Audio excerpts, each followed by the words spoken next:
Allah itu bukan benda, maka ilmunya bukan mengenai angka surat sekian ayat sekian.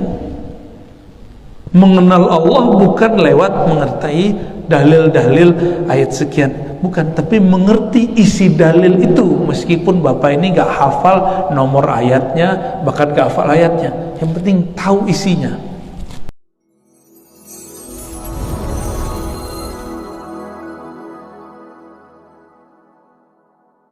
Kalau pertanyaannya masih wajib enggak, itu masih fikih itu ya, masih beban kayaknya. Saya kalau punya utang 10 tahun lalu saya udah tinggalin, masih wajib bayar nggak? Bener? Kita punya utang nih, utang duit sama orang, kan udah lewat 10 tahun, berarti udah nggak lagi. Emang begitu? Ya, kita punya utang sama orang, terus kita tengkar baikan, utangnya lunas gak? Gak ada, utangnya utang, baikannya baikan. Apabila di masa lalu kita pernah melalaikan sholat, ya, ini secara fikih dulu, wajib atau tidak? Ini ada dua imam yang berbeda, guru dan murid. Imam Syafi'i mengatakan wajib di qadha berdasarkan ayat dan hadis. Hadisnya adalah man nasya anis shalah, ya, siapa yang terlalaikan, lupa sholat, falyusalliha idza dzakaraha, maka sholatlah di saat dia ingat. Ini hadis sahih. Berarti wajib mengqadha sholat. Nabi tertidur subuh, Nabi pernah tertidur sekali, bangunnya udah jam 7-an kalau jam kita.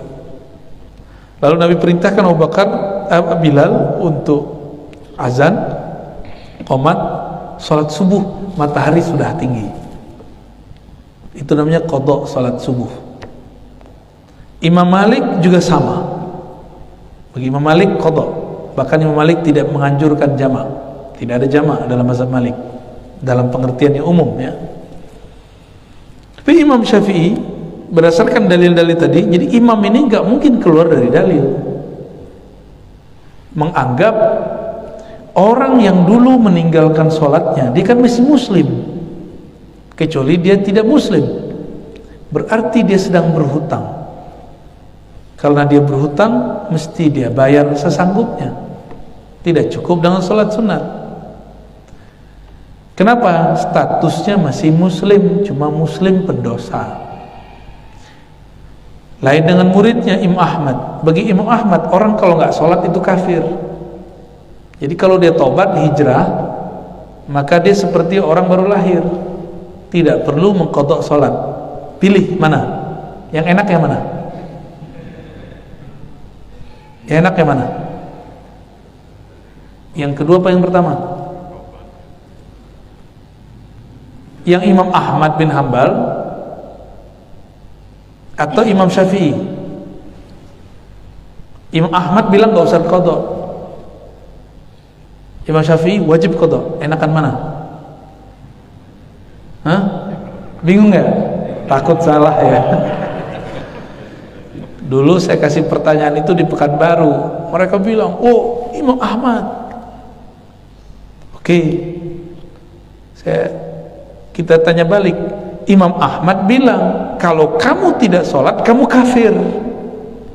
Berarti kamu dulu kafir.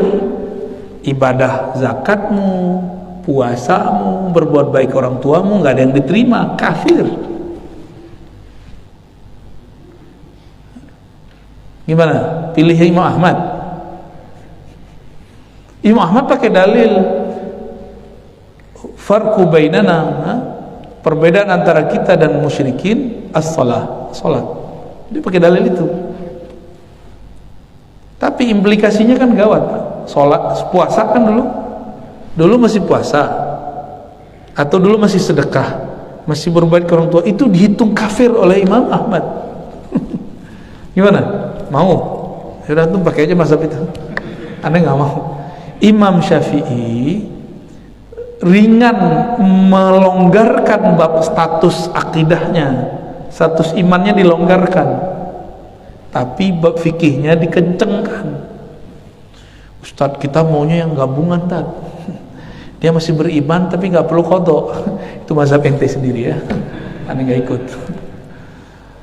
Qadha aja semampunya. Ya, qadha semampunya.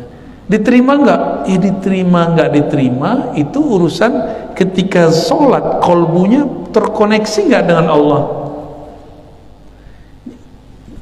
Bukan lagi qadha, kan kita tadi ini bukan qadha.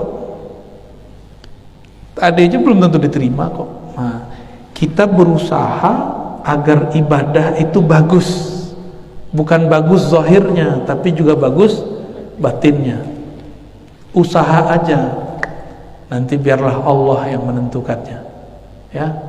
Usaha aja Pak, ini pengurus usaha aja dakwah, ntar tunggu aja nanti orang kalau udah istiqomah, insyaallah nanti ada orang yang ngaji terus. Tidak semua masjid itu langsung rame ya. Ya, sabar-sabar Pak pengurus ya. Tapi mohon maaf kalau saya belum bisa rutin ya. Ya. Buat aja kajian terus kalau bisa, temanya mulai kajiannya ngaji kitab kalau bisa. Sekarang itu zaman orang senang ngaji kitab hadis kah. Istiqomah dengan manhaj yang ahlus sunnah yang moderat, bukan ahlus sunnah yang ketat ya. Ngaku-ngaku ahlus sunnah itu biasanya. Nah. Istiqomah Pak, pasti nanti diomongin orang, dikata-katain orang. Itu dakwahnya Pak pengurus ya. Kita buat pengajian pas sholat di depan, pas pengajian kabur, jangan makan hati Pak ya. Itu biasa itu ya. Saya kalau hitung-hitung makan hati udah sering makan hati dari dulu ya. Baik, cukup ya. Oke. Perbedaan khasyah dan khauf. Khasyah itu adalah kondisi kolbu yang kenal kepada Allah yang maha jalal. Apa arti jalal? Maha perkasa, maha tegas. Khasyah namanya. Dalilnya apa? Surat Fatir ayat 28. Innama yakhsyallaha min ibadihil ulama. Yang khasyah kepada Allah hanyalah ulama. Maka khasyah di situ adalah ma'rifatu jalalillah, mengenal jalalnya Allah. Allah ini punya jalaliyah, keperkasaan, ketegasan. Kita kalau diperhatiin guru yang killer gimana? Berani natap gak? Tapi pengen bagus gak di depan dia? Nah itu dia, itu ulama. Dan itu pakai alif lam loh. Innama yakhsyallaha min ibadihil ulama. Alif lam di situ bisa diartikan orang yang ilmunya sudah mencukupi. Ilmu apa? Allah itu bukan benda, maka ilmunya bukan mengenai angka surat sekian ayat sekian. Mengenal Allah bukan lewat mengerti dalil-dalil ayat sekian, bukan, tapi mengerti isi dalil itu. Meskipun bapak ini gak hafal nomor ayatnya, bahkan gak hafal ayatnya, yang penting tahu isinya. Itu khasyah. Kita ulangi, al-khasyah ma'rifatu jalalillah, mengenal jalalnya Allah. Itu khasyah. Tapi sebagian ulama ahli mahabbah mengatakan bukan jalal tapi jamal. Khasyah ini rasa khawatir ibadah gak diterima karena kurang sempurna. Allah maha sempurna, maha baik dengan jamalnya. Nah, kalau kita gabung ma'rifatu jamalillahi wa jalalihi, ya, mengenal keindahan, kesempurnaan, keperkasaan Allah Subhanahu wa ta'ala. Oke. Lalu khauf apa? Kalau khauf itu kondisi ruhaninya orang yang sudah khasyah. Kondisi rohaninya. Kebanyakan kalau sudah masuk ke bab ruhani,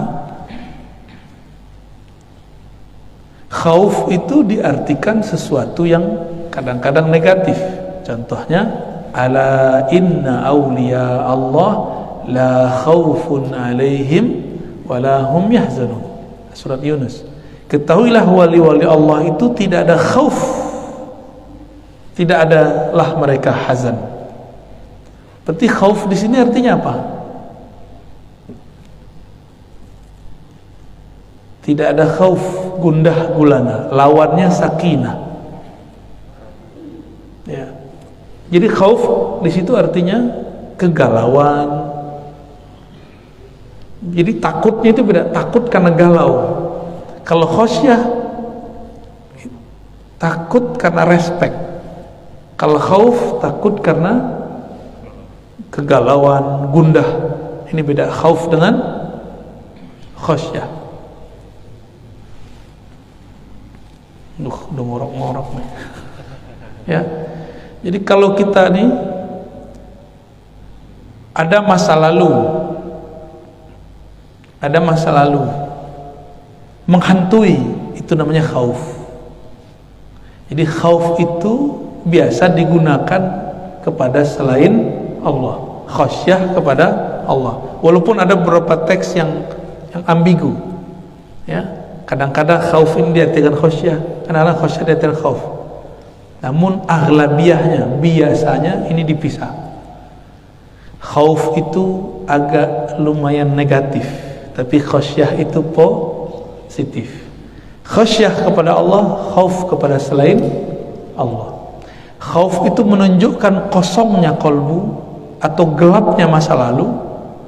Kalau khasyah itu karena kolbunya terang, karena kolbunya dipenuhi cahaya dan nur. Ya, itu bedanya. Khasyah itu ma'rifatullah, khauf itu al-jahlu billah, karena kejahilan kepada Allah. Pandemi terjadi, khasyah atau khauf? Khasyah. Hah? Khasyah, jangan khauf. Kalau khauf berarti belum jadi waliullah. Hah? Oke, baik, ini doa pendek aja ya, bukan doa muhasabah. Kawan-kawan masih pada lelah dari Bandung ya. Bapak Ibu yang bukan Allah, mari kita luruskan niat dalam khidmah, dalam berdakwah. Kita agak pagarin kolbu biar nggak gampang tersinggung, biar nggak terlalu sensitif ya. Maka sering-seringlah memfatihahkan hati jiwa. Maka pagi ini saya mengajak, mari kita baca Al-Fatihah untuk pikiran kolbu kita semua. Ila arwahina wa qulubina wa uqulina wa anfusina wa ajsadina. Al-Fatihah. A'udzubillahi minasyaitonir rajim. Alhamdulillah. Maliki yaumiddin. Shiratal ladzina an'amta 'alaihim ghairil maghdubi 'alaihim waladdallin. Semoga kita diberikan keistiqomahan, diberikan khasyah, tidak diberikan khauf. Amin ya rabbal alamin. Rabbana atina fid dunya hasanah wa fil akhirati hasanah wa qina adzabannar. Sallallahu ala sayyidina Muhammad. Assalamualaikum warahmatullahi wabarakatuh.